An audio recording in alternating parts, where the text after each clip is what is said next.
Ironis, AC Milan bisa dulang banyak poin jika Tuhannya absen bermain. Sebuah ironi ketika raksasa Liga Italia AC Milan justru bisa mendulang banyak poin ketika Tuhannya Zlatan Ibrahimovic absen bermain. Zlatan Ibrahimovic telah membuat dampak yang besar bagi AC Milan sejak kembali ke Liga Italia pada Januari 2020. Keberadaan Zlatan Ibrahimovic di AC Milan membawa perubahan bagi segi mental dan daya juang dalam tim di masa transisi. Waktu itu Ibrahimovic tiba dengan kondisi AC Milan usai berganti pelatih dari Marco Giampolo ke Stefano Pioli. Pada saat musim debut kedua berseragam Rossoneri, Ibrahimovic yang tiba dengan usia 39 tahun berhasil menorehkan 10 gol di Liga Italia. Keberadaannya turut membawa AC Milan mengakhiri Liga Italia dengan finish di peringkat ke-6 dan meloloskan mereka ke Liga Euro meski harus melalui babak kualifikasi. Satu musim berselang, Ibrahimovic justru tampil lebih tajam berkat koleksi 17 gol dari 27 pertandingan di lintas kompetisi. Boomer gaya asal Swedia tersebut tercatat berhasil mengumpulkan 15 gol meski hanya bermain dalam 19 laga di Liga Italia. Namun, Ibrahimovic tidak luput dari masalah seperti dihantam COVID-19 plus cedera lutut dan paha pada musim keduanya berseragam AC Milan lagi. Meski begitu, Ibrahimovic sukses membawa armada Stefano Pioli bertengger di peringkat kedua di klasemen Serie A 2020-2021. Pada musim 2021-2022, Ibrahimovic telah diterjunkan dalam 11 pertandingan di Liga Italia. Dari 11 laga tersebut, pemain yang kerap menganggap dirinya Tuhan di AC Milan tersebut sudah membukukan 7 gol dari 8 kesempatan sebagai starter. Namun, kali ini tampaknya Ibrahimovic membuat perbedaan yang lebih besar di luar lapangan ketimbang di dalamnya. Hal itu tampak dari rata-rata poin pertandingan yang diraih Milan di Liga Italia musim ini. Dilansir dari Bola Sport, AC Milan mengumpulkan 31 dari 42 poin mereka musim ini dalam laga di mana Ibrahimovic tidak bermain sebagai starter. Ironisnya, ketika Ibrahimovic bermain sebagai starter, Milan hanya tampil mengumpulkan 11 poin. Hasil itu didapat dari 3 kemenangan dan 2 hasil imbang dan 3 kekalahan dengan rata-rata 1,38 poin per pertandingan. Ketika tanpa Ibrahimovic di dalam line-up 11 awal Stefano Pioli, perolehan poin Milan justru naik 2 kali lipat lebih banyak. Rata poin yang didapatkan AC Milan berhasil menembus 2,82 poin per pertandingan di Liga Italia. Meski demikian, angka-angka statistik tersebut tidak sepenuhnya mewakili situasi Ibrahimovic dan Milan. Kenyataannya, AC Milan berhasil mengakhiri paruh musim ini dengan menempati peringkat kedua dengan mengoleksi 42 poin, tertinggal 4 angka dari Inter Milan. Rossoneri justru harus dihadapkan pada badai cedera pemain yang membuat mereka kehilangan 7 pemain akhir ini, termasuk Ibrahimovic. Penyerang berusia 40 tahun tersebut menjadi korban terbaru dari cedera AC Milan setelah mengalami masalah pada lutut kirinya saat menghadapi Napoli pada pekan ke-18 Liga Italia. Namun, Ibrahimovic diprediksi bakal kembali membela AC Milan saat bentrok melawan AS Roma di San Siro pada pekan ke-20 Kamis atau Jumat pukul 00.30 waktu Indonesia Barat.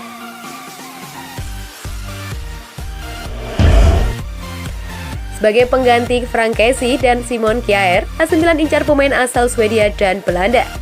AC Milan harus mencari pemain baru menjelang dibukanya jendela transnasional Swedia sebagai pengganti potensial untuk Frank Kessie. AC Milan memang mencari opsi potensial untuk menggantikan Frank Kessie yang tampaknya akan pergi begitu kontraknya berakhir bersama AC Milan di Liga Italia Serie A. Masa depan Frank Kessie saat ini menjadi subjek banyak spekulasi mengingat kesepakatannya akan habis hanya dalam beberapa bulan bersama AC Milan. Tidak ada yang menunjukkan bahwa dia hampir menandatangani perpanjangan dan melanjutkan petualangannya selama 4 tahun dengan Rossoneri yang bergabung dari Atalanta. Dilansir dari Sport Mediaset pada Sabtu, Matthias Sandberg dari Bologna saat ini menjadi target utama Milan untuk era pasca Frank Kessie. Gelandang kelahiran Swedia ini telah mengukir peran utama di tim asuhan Sinisa Mihajlovic setelah membuat 20 penampilan di Liga dan Piala sejauh ini dengan 3 gol atas namanya. Sandberg bisa memainkan poros ganda karena Mihajlovic telah menggunakan 4-2-3-1 dan 3-4-2-1 dengan Rosso Blue sejak penunjukannya sebagai manajemen mereka. Untuk sektor belakang, AC Milan juga masih mencari pengganti Simon Kjaer yang cedera. AC Milan kehilangan Simon Kjaer karena cedera yang akan membuatnya absen selama sisa musim. Dengan situasi dan kondisi yang dialami AC Milan, jendela bursa transfer Januari menjadi suatu yang penting bagi Rossoneri di Liga Italia Serie A. Apalagi AC Milan ingin bersaing memperebutkan Scudetto musim ini di Liga Italia Serie A 2021-2022 dengan Inter Milan sebagai pesaing terkuat. Cedera telah cukup mengganggu mereka musim ini dan sekarang bala bantuan diperlukan di bursa transfer Januari bagi AC Milan. Menurut jurnalis Enzo Boccioni, dalam edisional terbaru untuk Tutto Mercato Web, AC Milan bisa menjual Frank Kessie di bursa Januari. Penjualan Frank Kessie bisa dilakukan AC Milan pada Januari karena perpanjangan kontrak masih rumit. Namun itu akan membutuhkan tawaran transfer di wilayah angka 25 hingga 30 juta euro. Mereka kemudian dapat menggunakan uang itu untuk membiayai penandatanganan bek tengah dengan Sven Botman dari Lille di radar mereka. Kepemilikan Elliott Management telah menunjukkan kesediaannya untuk berinvestasi pada pemain yang tepat. Profil muda akan membantu pembangunan tim AC Milan untuk masa depan. Seperti yang terlihat melalui penandatanganan Ismail Bennacer dan Theo Hernandez, Rafael Leao dan Fikayo Tomori yang semua dibiayai di atas 15 juta euro. Dilansir dari Milan News, Sven Botman adalah target terbaru AC Milan di bursa Januari. Pemain internasional Belanda ini telah mencatat 62 penampilan 1 gol untuk tim Liga Prancis Lille. AC Milan telah mengkonfirmasi bahwa Simon Kjaer kemungkinan besar akan absen selama sisa musim ini setelah menjalani operasi pada lututnya.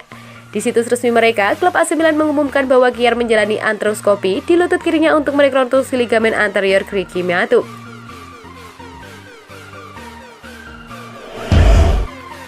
Grafik posisi pemain rata-rata dalam kemenangan 4-2 Milan atas Empoli.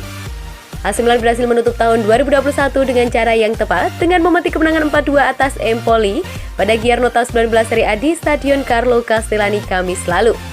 La Gazzetta dello Sport mempublikasikan rata-rata posisi masing-masing pemain di starting 11 Rossoneri dan jelas menawarkan beberapa konfirmasi mengenai keputusan Stefano Pioli untuk memainkan Franck Kessie sebagai gelandang serang plus Alexis Saelemaekers pada posisi yang dikebalikannya dengan posisinya biasanya di sayap kanan. Dimulai dengan 4 pemain bertahan, Alessandro Florenzi agar melebar dan mendorong ke depan, tapi tidak menjamu Theo Hernandez yang posisi rata-ratanya di atas garis tengah lapangan. Hal tersebut lantaran ia mendekati Saelemaekers untuk melakukan overlap dan underlap dengan memasuki area permainan yang mempengaruhi permainan. Alessandro Magnoli bermain sedikit ke dalam untuk mengimbangi ruang di belakang. Terdapat poros ganda sempit di lini tengah Sandro Tonali dan Ismail Bennacer yang menekan secara berpasangan pada satu waktu untuk menekan lini tengah berlian sempit Empoli.